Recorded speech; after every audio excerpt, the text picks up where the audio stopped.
सिद्धार्थ बेटा, रूपा और शेखर सरिता विहार में रहते हैं। वो अपनी जिंदगी में बेहद खुश होते हैं। दोनों का शौर्य नाम का एक बेटा भी होता है, जिस पर दोनों ही अपनी जान छिड़कते हैं। शेखर, अब तो आप शौर्य को अपनी गोद से नीचे उतार दीजिए, उसके सोने का टाइम हो रहा है। नहीं रूपा, इसे मेरे पास ही रहने दो प्लीज। मैं थोड़ी देर में इसे बिस्तर में सुला दूंगा। लेकिन कल सुबह आपकी ऑफिस में मीटिंग भी तो है ना, और इसके लिए आपको कल जल्दी भी तो निकलना होगा। जाइए, आप भी जाकर सो जाइए। क्या यार, अभी तो मेरी गोद में आया था मेरा बेटा और तुम उसे लेकर जा रही हो। बाद में कर लेना अपने बेटे से प्यार, अभी जाकर सो जाइए। रूपा शेखर से शौर्य को ले रही होती है कि तभी शौर्य रोने लगता है। शौर्य को रोता देखकर रूपा उसे फिर से शेखर को थमा देती है। आपका बेटा ना एक नंबर का नौटंकी है, बिल्कुल आप पर गया है वो। साफ बोलो ना, तुम्हें जलन होती है हम दोनों बाप बेटे का प्यार देखकर। पहले बड़ा तो होने दो तुम शौर्य को, फिर देखना वो सबसे ज्यादा मुझे ही प्यार करेगा। देखते हैं। ऐसे ही दिन बीतते चले जाते हैं और एक दिन कैंसर की बीमारी के चलते रूपा की मौत हो जाती है। अब शौर्य 3 साल का हो चुका होता है, जिसके कारण उसकी दादी शेखर पर दूसरी शादी का दबाव बनाने लगती है। शेखर, शौर्य अभी बहुत छोटा है और उसे इस समय एक माँ के प्यार की बहुत जरूरत है। माँ, मुझे दूसरी शादी नहीं करनी। क्या पता जो दूसरी औरत आएगी वो मेरे बेटे को एक माँ का प्यार दे या ना दे। तो रूपा की छोटी बहन वैशाली से ही शादी क्यों नहीं कर लेता? वो तो शौर्य को एक माँ का प्यार पूरा दे सकती है ना। मैंने कहा ना माँ, मुझे दूसरी शादी नहीं करनी, और अपनी ही पत्नी की बहन से तो हरगिज नहीं। ऊपर से अगर रूपा देख रही होगी तो वो क्या सोचेगी? अपने लिए ना सही, लेकिन तुझे शौर्य के लिए तो शादी करनी ही पड़ेगी ना बेटा। शेखर कुछ कहता उससे पहले ही अंजुमन उसे रूपा की कसम दे देती है, जिसके आगे मजबूर होकर शेखर शादी के लिए हामी भर देता है।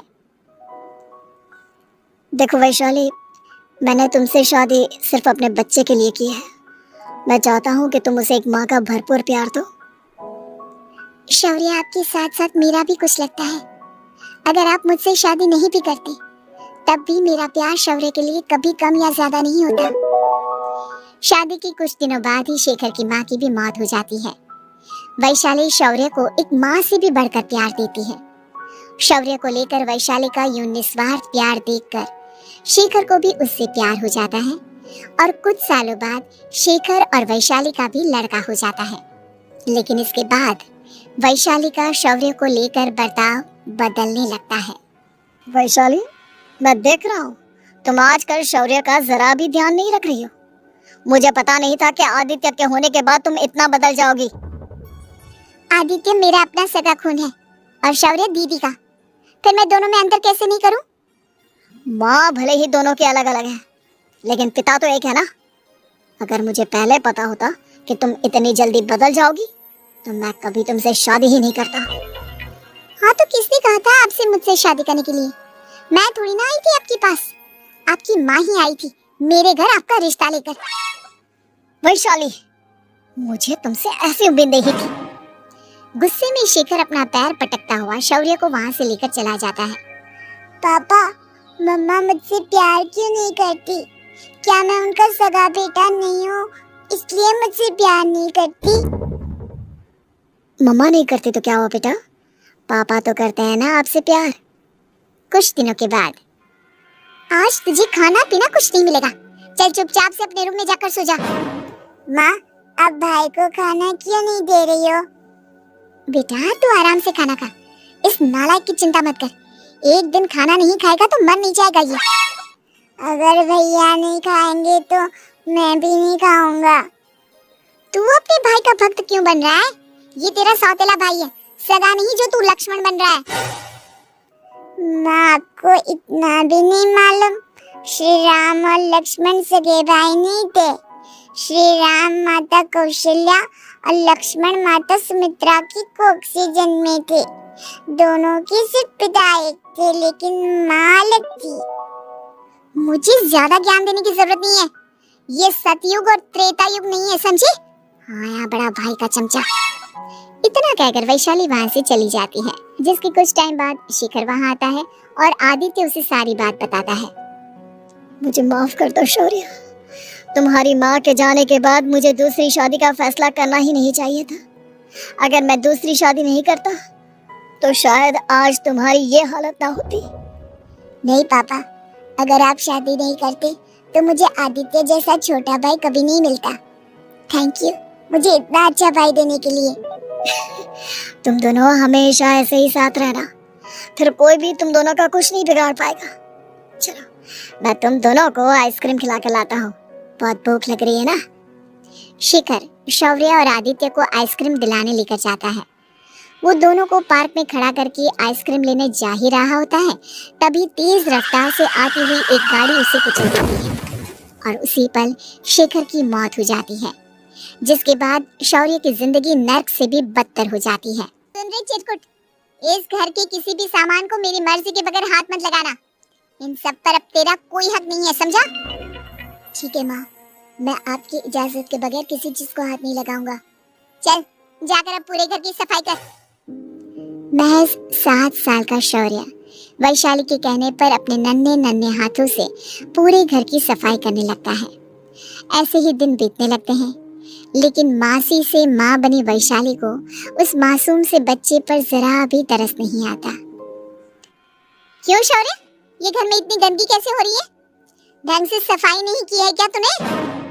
माँ, मैंने तो अच्छे से सफाई की थी, लेकिन आदित्य बार बार इधर उधर चलकर गंदा कर देता है। अच्छा, खुद से एक काम ढंग से नहीं होता और अपनी गलतियों का जिम्मेदार मेरे बेटे को ठहराता है। इतना कहकर वैशाली बांस का डंडा उठाकर शौर्य को जोर जोर से मारने लगती है। तभी वहां वैशाली के मायके वाले भी आ जाते हैं और उसकी सारी करतूतें देख लेते हैं। माँ, मैं ऐसा क्या करूं जिससे आप मुझे भी आदित्य के जितना प्यार करोगी? बोलिए ना माँ, मेरे क्या करने से आपके अंदर मेरे लिए ममता जागेगी? वैशाली शौर्य की एक नहीं सुनती, उसके ऊपर डंडे बरसाती जाती है। हद पार होते देख वैशाली की माँ उसका हाथ पकड़ती है और जोर से उसे थप्पड़ मारती है। यही सब करने के लिए तूने दामाद जी से शादी की थी? हमने सपने में भी तुझसे ऐसी हरकत की उम्मीद नहीं की थी। तू माँ नहीं, माँ के नाम पर एक धब्बा है। बस कीजिए माँ, आदित्य के इस दुनिया में आने से पहले मैंने इसे बहुत प्यार किया था, लेकिन अब जब मेरी खुद की औलाद है तो मैं किसी और के बच्चे से प्यार क्यों करूं? अरे नालायक औरत, जिसे तू किसी और का बच्चा कह रही है वो तेरी खुद की सगी बहन का बच्चा है। बहन है तो क्या हुआ, मेरे अपने बच्चे से बढ़कर तो नहीं हो सकता ना ये कभी।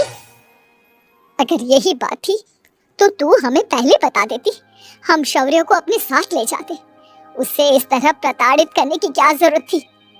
अगर आपको लेकर जाना है ना तो ले जाइए इसे, मैं नहीं रोकूंगी। नहीं माँ, मुझे कहीं नहीं जाना, मुझे आपके साथ ही रहना है। मैं तेरी कोई माँ बाबा नहीं हूँ, तेरी माँ मर चुकी है, समझा? अब निकल जा मेरे घर से। माँ, अब बहुत गंदी हो, मुझे भी नहीं रहना आपके साथ, मैं भी भाई के साथ ही जाऊंगा। अरे तू क्यों जाएगा? तू तो मेरा सगा बेटा है, जाने दे इसे। हम यहाँ ऐश से रहेंगे। तुम्हारे पापा बहुत सारी जमीन जायदाद छोड़ गए हैं तुम्हारे लिए। नहीं माँ, मुझे भाई के साथ जाना है। आप अच्छी नहीं हो, आप बहुत बुरी हो, आप भाई को बहुत परेशान करती हो। देख वैशाली, तुझसे ज्यादा समझ तो इस मासूम बच्चे में है। ये तेरे बुरे कर्मों का ही नतीजा है, जो आज तेरी सगी औलाद खुद से तुझे ठुकरा रही है। आदित्य, तुझे इस शौर्य ने भड़काया है ना मेरे खिलाफ? नहीं माँ, मुझे किसी ने भड़काया नहीं, पर मैं सब देखता हूँ, सब समझता हूँ। भाई बहुत अच्छा है, वो आपकी जैसा नहीं है। चलिए नानी। इतना कहकर वैशाली के मायके वाले आदित्य और शौर्य को अपने साथ ले जाते हैं और इस तरह वैशाली बड़े से घर में अकेली पड़ जाती है। 2 बेटों के होते हुए भी आज उसे माँ कहकर बुलाने वाला कोई नहीं। उम्मीद है कि आपको हमारी ये कहानी पसंद आई होगी। कृपया हमारे चैनल को सब्सक्राइब करें और सभी अपडेट्स के लिए बेल आइकन जरूर क्लिक करें और हाँ, वीडियो लाइक और शेयर करना मत भूलिएगा। Bye bye.